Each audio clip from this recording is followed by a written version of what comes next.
All right, ladies and gents, welcome to the channel. It's your boy, World of Wrestling, here today to discuss about AEW Dynamite, June 21st, 2023 review. This was a solid, entertaining show. Enjoyed it for what it was. I love the matches they're booking. CM Punk is in the Owen Hart tournament, which I'm predicting he's going to be the guy to win it. I have a strong feeling he's going to win it. 100%. I don't think anybody has to guess about any of this. CM Punk is winning the Owen Hart tournament for the men. Straight up. I forgot his opponent, but doesn't matter. The opponent he's going to face is a New Japan wrestler for Forbidden Door, and he's going to beat his ass. So it don't matter who CM Punk's beating, because he's beating them all. Anyway, we started off with the show with the Ass Boys, Austin, Colton Gunn, against the Hardy Boys of Jeff and Matt Hardy. And this was actually a pretty fair match. I enjoyed this matchup. It was pretty solid stuff that took place in here. Not too much to complain about. Oh, excuse me. Sorry. Not much to complain about here. The Gun Club actually going over on the Hardy Boys was rather surprising. And them beating the Hardy Boys, I mean, it's pretty shocking actually. But anyway, post-match though, Switchblade, Jay White, and Rock Hod, Juice Robinson slide in the ring to beat Matt Hardy down while the Guns look on. Juice lays Jeff out with a loaded right hook, and then Absolute Ricky Starks and FTR make the save, but quickly find themselves overwhelmed as well. So CM Punk shows up, and he's ready to fight. Babyface's clear house, and Juice just barely avoids the go to sleep. Punk gets on the mic and says if they want to fight so bad, they'll make it official and they'll fight their asses off on Saturday at Collision. So we're going to have an 8-man tag team match with Ricky Starks, CM Punk, and FTR against Juice Robinson, Jay White, and the Gun Club. So there you go. That's our main event. He's going to do another multi-man schmaz fest tag team matchup to avoid from having to work a long portion match. We get a video package where Jeff Jarrett, Jay Lethal, and Sanjay Dutt talk about how they need to end this once and for all, and Jeff Jarrett will kick Mark Briscoe's ass. Okay, big deal. At the concession stand, referee Paul Turner is keeping them separate while Jeff Jarrett throws food at Briscoe. So Jeff Jarrett and the Mark Briscoe match starts off at the concession stand but ends in the ring. Why it ends in the ring, I have no idea. I don't know why it didn't end in by the concession stand. So brawling up the concourse, Briscoe smashes Jeff in the head with a trash can and leans a table across a support pillar and throws Jeff Jarrett into it. Back across the concourse the other way, putting Jeff into a pillar and squirting mustard on him, Mark Briscoe throws a pile of hot dogs at Double J. What the fuck? Karen Jarrett turns Briscoe around, disguised as a concession stand worker, and sprays ketchup in his eyes. Mark sets up a ladder and climbs it, but a masked man climbs behind him and knocks him down. It's Sanjay Dutt, and then they go to commercial break. As they come back from the commercial break, the concession stand brawl has made its way to the ring. Funny how that works. When this is a concession stand brawl, it should be ending by where the concession stand is, but it isn't. which is terrible. Sanjay Dutt and Jay Lethal and Jeff Jarrett put boots to Briscoe, and Lethal tries to berate a crew member at ringside. And then all of a sudden, we find out that it's Mark Briscoe's father. He chokes Jay Lethal through the timekeeper's table. Lariats for Dutt and Jarrett. He checks on Mark, but Karen Jarrett takes him out with a low blow. Then all of a sudden, we get some kung fu taking place on Jay, and then Jeff Jarrett underhooks to the driller, blocked, and here comes Satin Singh. And then they go for a chokeslam. Christopher Daniels and Best Friends make the save. Lucha Brothers come down too, and they cut Singh down. Rey Fenix takes him out with a plancha, and Penta El Zero Mi, or L0M, with an elbow and super kick. Mark catches Jeff Jarrett, and Mark Briscoe wins the match by pinfall with a schoolboy pin. Big whoop there. Backstage, Blackpool Combat Club, Don Callis and Takeshita cut a promo. Jon Moxley says the Forbidden Door, they've got a truly elite team and challenged the elite to a 5-on-5 with Shota Imino joining them. Bryan Danielson says he's challenged Okada to a face-off, but he's not even here and he knows why. So many call Okada the best of his generation, but against Danielson, it'll be clear he's nothing but an amateur. So he's going to go to the ring tonight, call out Okada, and if he doesn't show up, he'll prove to everyone that he's an amateur and a coward. And then they go to commercial break. We then have a 6-man tag team match with Action Andretti, AR Fox, and Darius Martin going up against Chris Jericho, Sammy Guevara, and Manu Suzuki, which was, I have to say, was very entertaining for what it was. Nothing really special. These, Action Andretti, Darius Martin, and whatchamacallit, AR Fox actually get a rub here, getting to work with some top-notch names in the promotion.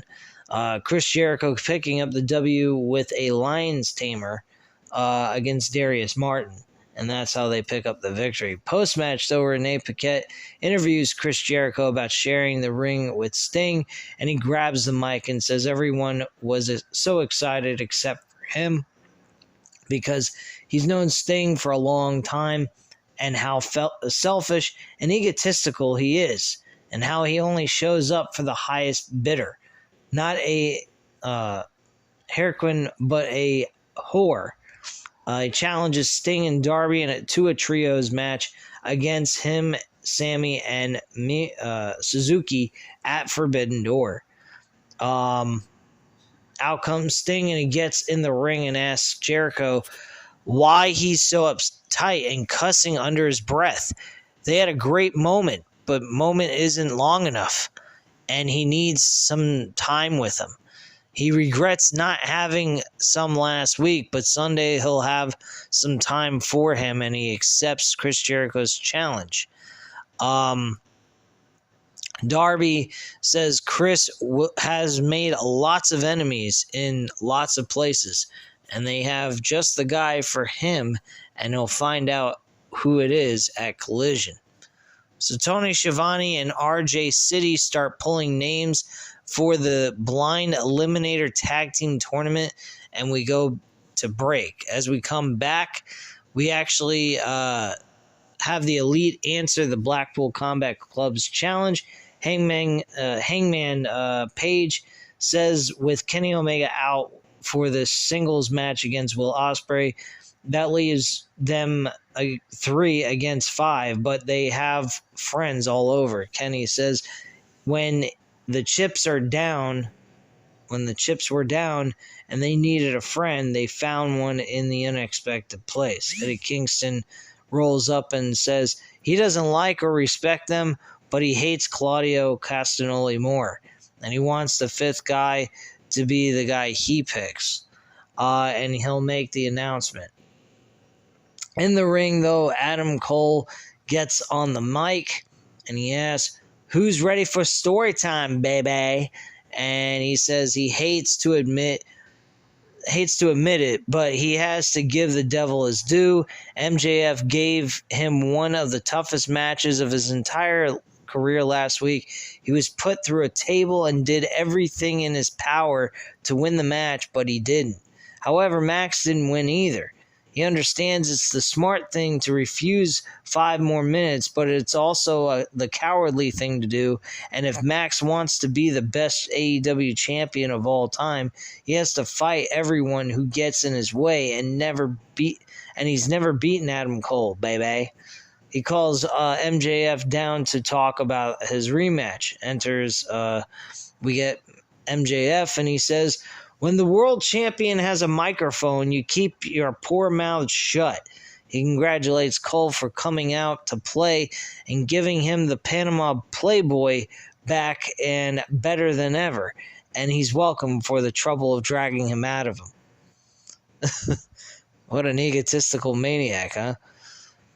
And we all know that had time not run out, he had Adam beat.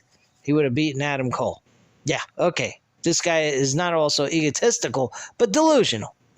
So as far as the rematch goes, he has to say no. Cole says he figured that was going to happen, so he had an idea to change his mind. How about they fight right now, and he whips his ass here in Chicago. Tony Schiavone stands up, microphone in hand, and he has an announcement, and Cole and MJF tell him to shut the hell up.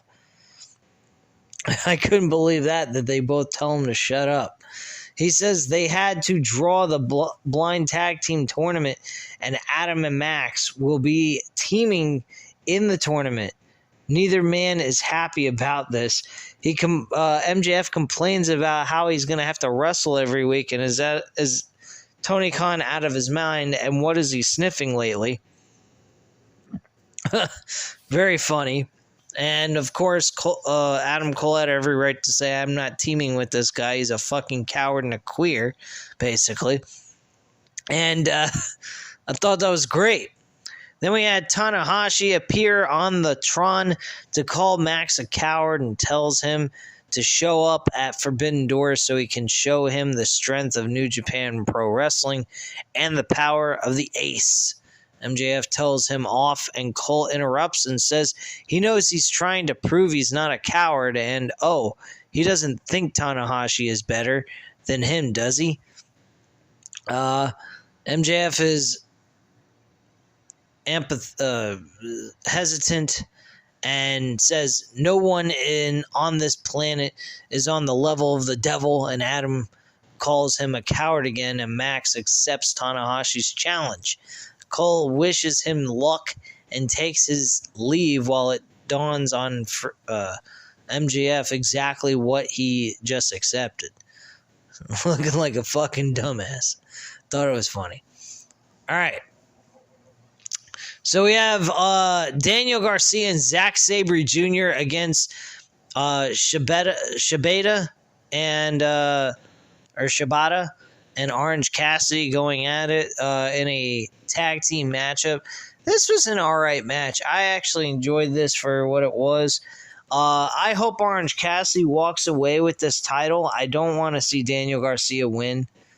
I mean, I like the fact that Daniel Garcia has a spot on the Forbidden Door card, but I personally do not want to see Daniel Garcia winning the championship, and that's the only other person that I could see winning it since they're part of the same promotion. Shibata, I mean, I believe in Ring of Honor, but I wouldn't have Tony Khan do that. That's beyond anything. I don't think we'll ever I don't think we're going to see a AEW performer like Orange Cassidy, who's being pushed as heavily as he is, like he is by Tony Khan, and then all of a sudden stripped of the title by some random person that just showed up. I just don't see that happening. I mean, Shibata actually took the L in this match anyway, so it is what it is. But I see Orange Cassidy walking away with this title. I don't see him losing it at all. So I'm not too worried or concerned about that. And then the commentary informs us that all 4 men will be in a fatal 4-way for Orange Cassidy's AEW International Championship on the Forbidden Door this Sunday. Should be a good match. I don't see this match being shit at all. I think this is definitely going to be a match everybody's going to want to tune in for. So Will Ospreay is interviewed and demands that AEW get him some security. Don Callis rolls up, and he was also mentioning how the North American people, its citizens, are very violent and very rude, and how he thinks that people in London and in Japan have more respect for their talent than the people over here in North America. So, yeah, we are a bit violent, I have to admit, but it is what it is.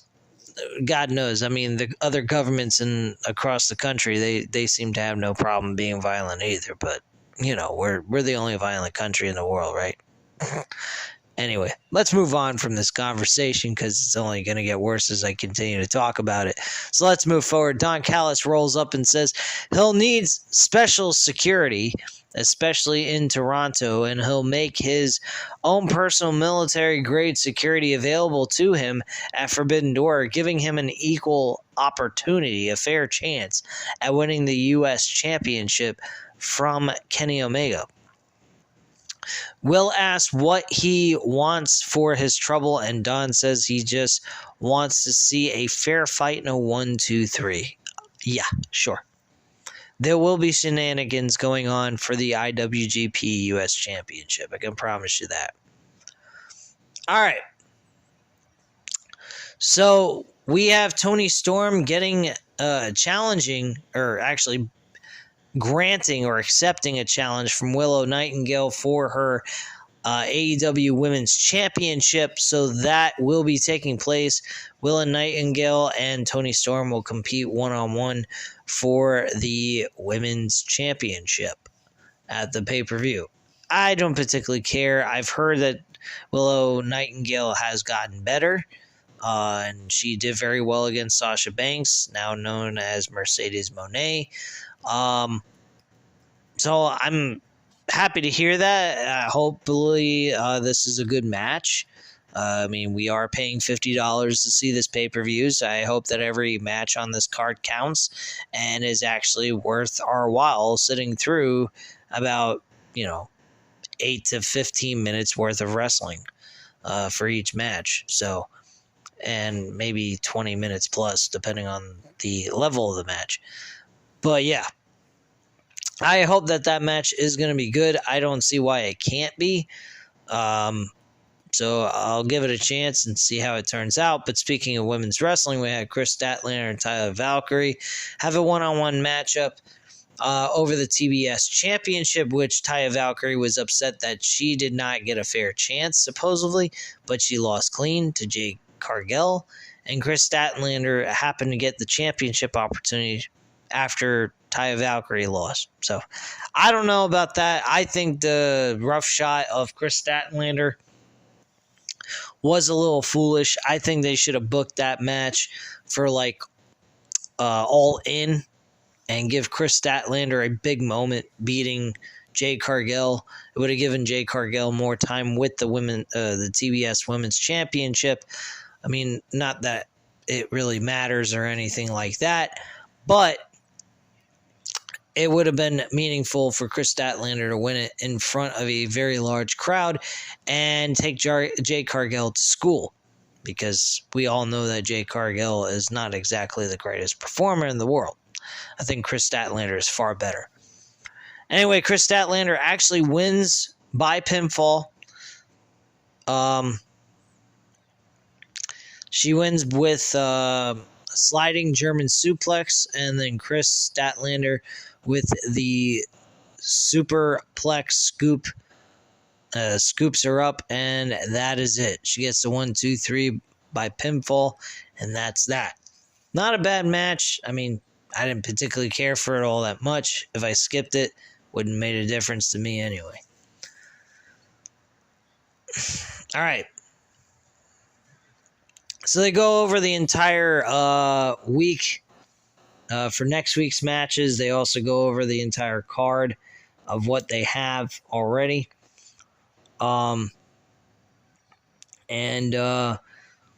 Then we head straight to the main segment of the show, which involved Eddie Kingston coming out to the ring to announce his pick for the 5th member of his team with the Elite at Forbidden Door. He thanks the crowd and says he's got to put a shirt on because he just had surgery and he ate a lot of ice cream. And he's out here because the Bucks and Kenny Omega left because he told them he didn't respect them. They're cute. They're good guys, he guesses. But there's been lots of things he doesn't like and doesn't agree with. Especially a certain someone who's supposed to be his homeboy that's mad he's teaming with the Bucks. But you got to understand, he doesn't like Claudio Castagnoli at all. Doesn't care if he and John have a problem because then Jon Moxley comes through the crowd by himself to confront Eddie in the ring. Kingston hands him the mic to say his piece. Moxley says if they stand behind you, protect them. If they stand beside you, stand with them. And if they stand against you, destroy them. Eddie says Mox drew the line, not him, and he loves him like a brother. He demands John say what he started to say about every time, and Moxley puts his hands on him, but Eddie says he doesn't have time for this and announces the 5th man as Tomohiro Ishii. This guy is a lot like a Japanese wrestler as like Taz. So this is going to be good. I like this combination. I think that I honestly think that the Elite should win this matchup personally. Because if they lose again, I mean, let's be real. Does it really matter if we see these guys go at it another go-round in a, like, blood and guts match? I don't particularly care for it if they lose. So, I mean, they got to get a W to equal things out. I know that sounds 50-50 booking, which it is, but in this kind of situation, you got two high-end factions going at it. So them exchanging wins back and forth with each other until the third go-round, which will be inside blood and guts, I think that's the best course of action to go with. It's not something I particularly care to do, but these guys are both of these factions are both, well equipped to handle it, technically. So I'm not too upset about it. I think that it will turn out to be what I said, and I think we'll enjoy it for what it is. And I like that there is a little bit of story going into this pay-per-view. It's a hell of a lot better than last year's, but last year's had all kinds of issues and problems with the World Championship, not knowing what our main event was going to be, and so on and so forth. So we had to have a mini tournament to determine that as well. So, I mean, there was quite a few things that happened leading up to the pay-per-view that made things a little bit shitty, and it was just last-minute throw-together shit. At least this year we have some storylines that are being built. We got something going on. We have a lot of AEW storylines that are taking place that we're utilizing for Forbidden Door with adding Japanese wrestlers into the pay-per-view itself. So that's really good stuff as well. Got to give them a lot of credit for that. But But continuing on, the Stone Pitbull shows up. Blackpool Combat Club attacks Kingston, and Ishii slides in the ring, but the numbers game is too much. The American Dragon Bryan Danielson calls Okada out and says if he doesn't come out, he's gonna stomp Ishii's face in. And Okada shows up. Rainmaker and Dragon square off, but Wheeler Yuta attacks Okada from behind, and Wheeler holds him up, but Okada ducks, and the running knee connects on Wheeler Yuta. He wants a Rainmaker, but Bryan slips out and to the floor. They stare at each other from the ramp to the ring, smiles playing out across their faces. Daniel says there isn't going to be any rain because he's going to kick his head in. And that's how the show ends. We also see Wheeler Yuta take a Rainmaker in the middle of the show as well, before that whole stare down took place, before they went off the air. So this was a fairly decent show. I actually liked it. Solid way of ending making for a go home show. I thought this was pretty fair. A lot better than what we've seen in the last couple of months. To be quite frank with you, I don't think I've been too impressed with the go-home shows, especially on WWE. And AEW, I mean, they've been pretty shitty their own selves. But this was actually a fairly decent go-home show that really entertained me a lot. I thought the show was pretty good. That's all I have to say at this time, guys. So you know what to do. Hit the like button if you liked the video. Hit the subscribe button if you're not already subscribed to the channel. Leave a comment down below. I'll definitely get back to you on that. Thank you guys very much for watching. And have a great night, guys. Bye.